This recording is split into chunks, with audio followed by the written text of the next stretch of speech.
Tinubu not be Peter Obi. It's crazy that people will think that Tinubu has the kind of temperament of Peter Obi.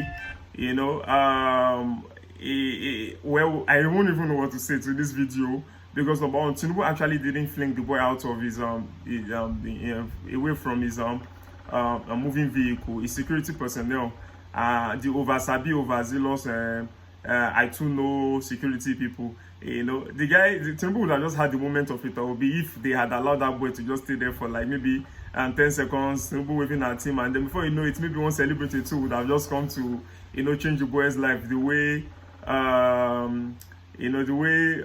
this boy's life is currently being changed by Cubana. But the guy was flung away like a chicken. It's just unfortunate. I hope he's fine. I hope he didn't hit his body hard against anything. So today we shall be looking at a lot of other things, and stay tuned. Please don't go away.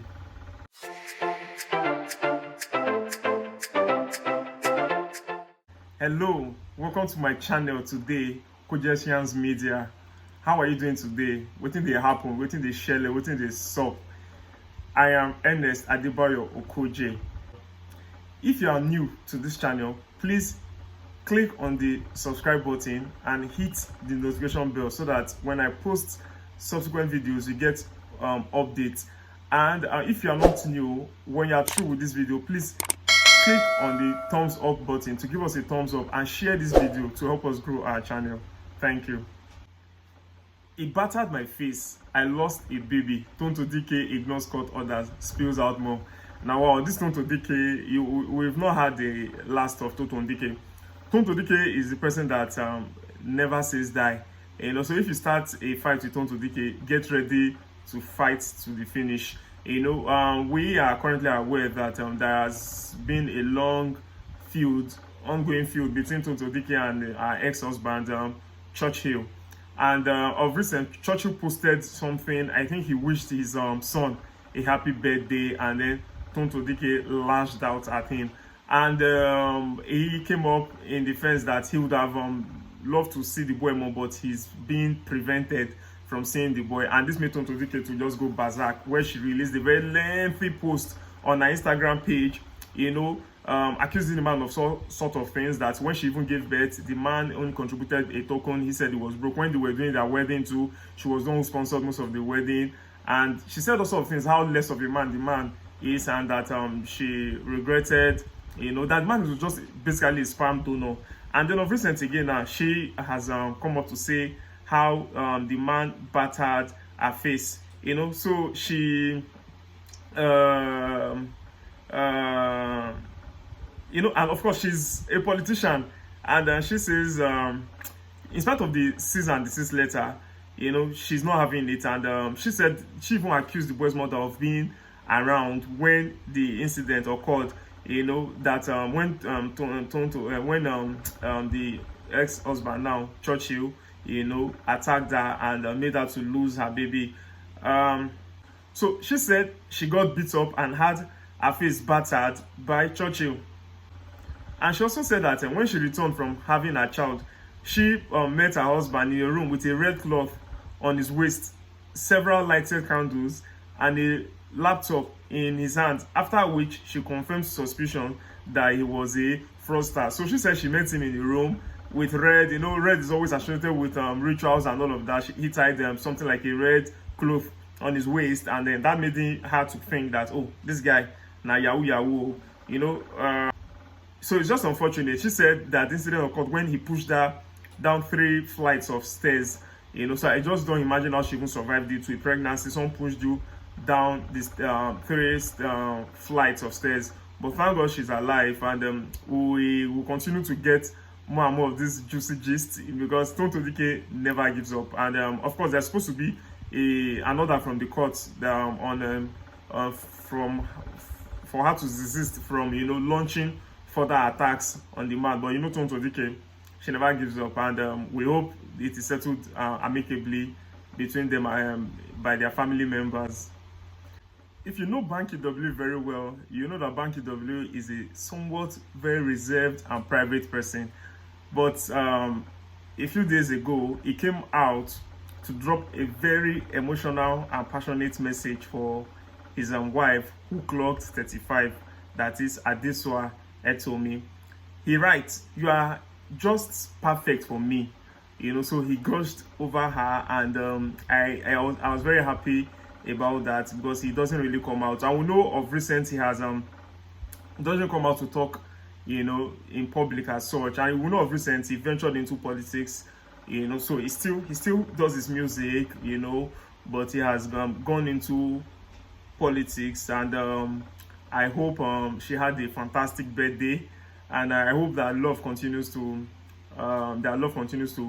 grow strong and stronger, because these people, that they have very strong love for each other. We all know the travails they went through, but they were able to overcome, and now they are doing fine with their baby. And so I hope that the love keeps going between them.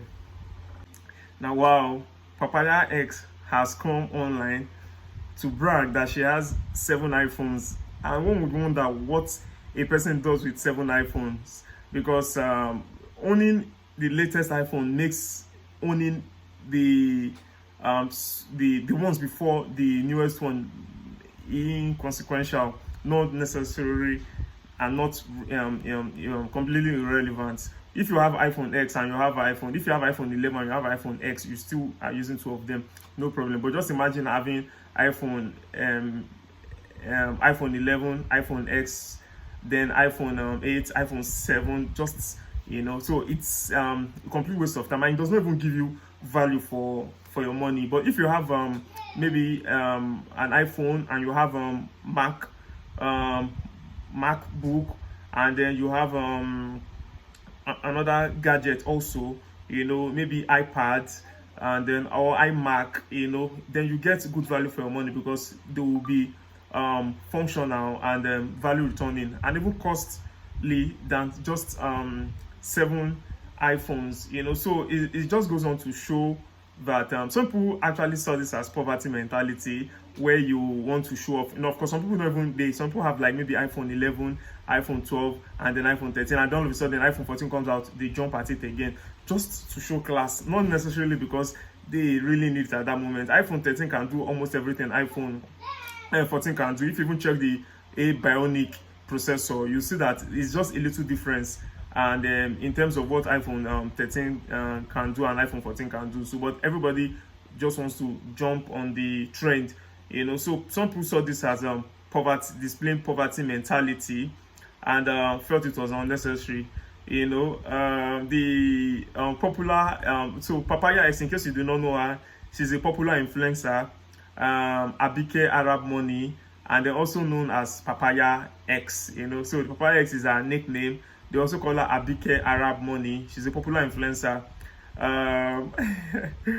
Okay, so when she came online to reveal that she had 7 iPhones, and then people, started to attack her. It was on her Instagram page, so you can see it on her Instagram page when you go there. She's also known as Lagos Big Lady, and she's always in the end line for controversial things. She was the one who had the issue with Bobrisky alongside James Brown, where Bobrisky threw bottle at them at the party. So she's always trending. When she had her birthday, she gave a car to her followers, people who came, and then she did all sorts of things that people began to think that she's a diabolical person. So she's always trending, and now with this recent one, people have come for her. But of course, this often give her the kind of lifeline she wants. She wants to trend, and so the more people come to jump and criticize her, the better it is for her. Wow. Unfortunately, R. Kelly does not live in Nigeria, where evil people get away with evil things. Our politicians do these things and they get away with it. You find a man of 50-something being offered a girl of 13 years in marriage, and they get away with it. All kinds of pedophiles exist out there.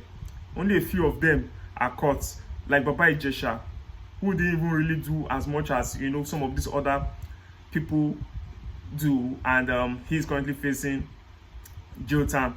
So now let's go into R. Kelly proper. R. Kelly was sentenced on Thursday to 20 years in prison for child pornography and enticement of minors for sex, but will serve all but one for those simultaneously. So what it simply means is that, of course, he's already facing a 30-year jail term in California. So if you add this to it, this would have been like maybe 50 years. But of course, you're going to serve them simultaneously, meaning that these 20 years will run inside of the 30 years. But the prosecutor wanted more, but of course the judge was lenient. The sentence means R. Kelly would leave prison alive when he's about 80. Prosecutors had asked Judge Harry Len Weber to sentence the 56-year-old Grammy Award winner to 25 years and have him start serving them only after he completed his earlier sentence. That would have been tantamount to sending him to prison for life. They argue that the stiffer punishment was justified by the seriousness of the crimes, and what they said was R. Kelly's lack of remorse. Why did they say lack of remorse? Because when this sentence was made, he didn't show any remorse. He didn't show any sign of anything. He just kept a calm composure. And usually in the court, your body language is part to think that is lack of remorse. No, actually, sometimes it could be that your lawyer rather, has advised that you do not show any sign of anything, so that they don't use it against you, especially when you are going to challenge or appeal the sentencing. So I'm sure that was what his lawyer said. It's just so unfortunate. Then in one of the because the accusers now, one of them who was in court,